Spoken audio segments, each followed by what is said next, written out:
It is time for yet another exciting episode of How's the market? Where I'll get you up to date with what's happening in our housing market here in Brevard County and the Cocoa Beach area. Since we've just finished the first quarter, I'm also seeing some trends that are starting to emerge here in 2023 that I'll go over at the end of this video, so stick around. My name's Eric Larkin and I'm a real estate agent here on the Space Coast. When I'm not making videos like this one, I'm helping people buy and sell real estate. So if you have plans of making a move and have any questions, I'm here to help. Here are the housing market stats for all of Brevard County for March 2023. We have 2477 active inventory. We sold 1,339 properties, puts us at a 1.85 month supply of properties for sale. Average price in 2023, $407,000. Median price in 2023, $337,000. And the list to sell ratio is at 94%. Average sales price, $226 a square foot. Average days on market, just under 45 days. 395 homes sell in 7 days or less. There were 29 properties selling for over $1 million, with the highest price at Hacienda del Sol in South Merritt Island for $6 million. Let's talk Cocoa Beach area condo sales. Right now, there are 118 active condos ranging from $140,000 to $1.6 million. We sold 65 condos in March ranging from $93,000 to just over $1 million. And our month supply is 1.81 months. Average condo price, $373,000. Median condo sales price, $310,000, with $305 per square foot on average. It took just under 49 days on market for properties to sell, and we had 6 condos sell for under $200,000. The best-selling complex beachside is tied between Cape Shores and the Plaza with 4 sales each. Here's what's happening with the single-family home sales in Cocoa Beach and Cape Canaveral. Active properties are 29, ranging from $429,000 to $2.9 million. We had 8 homes sell in March between $570,000 and $925,000. We're at a 3.6 month supply of homes for sale. Average home price is $704,000.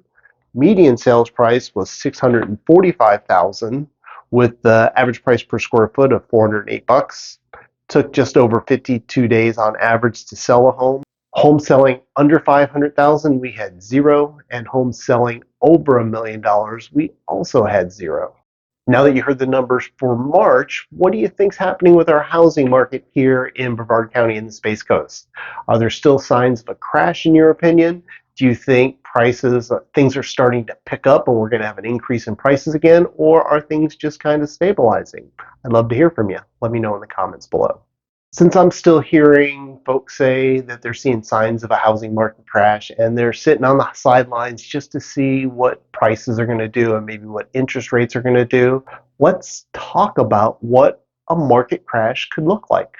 I would say with a housing market crash, we would definitely see our inventory start rising, probably at a drastic rate. I would say the number of sales that we have on average would probably drop considerably. Looking at the prices of homes, I would say they would start trending down, probably at a fairly dramatic turn. The number of foreclosures would probably be on the rise. We'd start seeing more defaults and distressed property sales. And if there's something else that I might have overlooked that you would think would happen in order for a housing crash to happen, let me know in the comments. Let's look at our active inventory. We ended March 2023 with 2,477 properties available on the market. We ended March 2022 with 834 properties on the market. Even though our inventory is up almost 300%, it's still below what we had for inventory in 2018, 2019, and 2020. Let's look at our sales, actual closings that happened. Yes, we were down 13% from last year, and we're down 20% from 2021. However, we're right in line with the sales that were happening in 2018 and 2019. So let's talk about prices. What's happening with our average and median prices here in the county? If we compare March to February or February to January, there's usually some big fluctuations going up and down, going month to month, looking backwards. However, if we compare March 2023 to March 2022 to March 2021, we're going to see Average prices and median prices are trending up year over year over year for the same month. Truthfully, I'm very surprised that we haven't seen that level off or go down comparing this month to last year's month, just because of how intense of a market that we had in 21 and 22, and with interest rates rising like they did in 2022. So the other key point for a changing market would be the foreclosures and distress sales. Distressed property sales are certainly rising. March was actually the highest number we've seen in foreclosure sales in our MLS since November 2021. Comparing March 2023 to February 2023, our foreclosure sales were up 240%. In actuality, we had 12 foreclosure sales happen in March compared to 5 foreclosure sales in February. So the actual number difference is still rather low. It's less than 1% of our total sales. If we see this number spike and go up over 5% of our total sales, then that's an indication that we're in some type of changing market. As of right now, we've got a ways to go. What do you think of the info so far? If you like what you're hearing, give me a thumbs up. And if you haven't done so already, smash that subscribe button. I want to introduce to you a great resource that we have locally here in Brevard County. If you haven't been by the Brevard Property Appraisers website, I highly recommend you go check this out. I'm mentioning this to you because Dana Blickley, our Brevard County appraiser, was at the Board of Realtors last week, and one of the things she pointed out was this graph and trends of what's happening with our taxable value here in Brevard County. I want to emphasize something she emphasized. She is in no way predicting anything that's happening. She's just pointing out some data that they have available. So this graph is the median home prices in Brevard County for the last 20 years or so. And you can see how that trend line's going.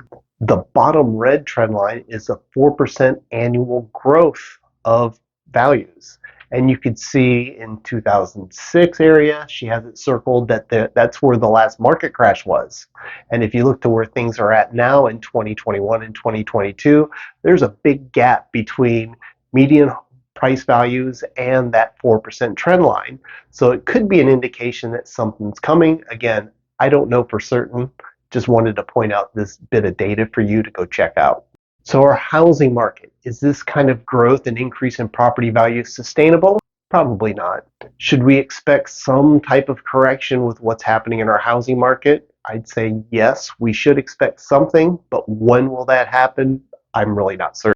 I believe the rising of the interest rates that happened in the spring and fall of 2022 definitely had an impact of what's happening in our housing market, but it didn't cause it to stop. I believe today in the spring market that we're starting in 2023, buyers have shown that they've gotten used to or they're accepting the 6 to 7% interest rates because they're back and they're buying again. I see a return of the housing stats and market that we had in 2016 through 2019. If these interest rates ever dip below 6%, I see a return of the hyper-focused seller market that we had in 2021. So waiting for that rise in interest rate is kind of a double-edged sword. Yes, you'll get a lower rate, but then the buyer demand will be back, which then could return to multiple offers, prices going up at a higher rate again, similar to the hyper sellers market that we saw in 2021 and 2022. Of course, if you have any comments, concerns, or questions about what's happening in our housing market here in 23, I would certainly love to hear from you. You can call me, you can text me, you can comment below. If you're on any of these social medias, you can find me there and send me a direct message. However you like to communicate, I am great with. My name's Eric Larkin with Real Brokers. I appreciate coming by, and I'll see you on the next show.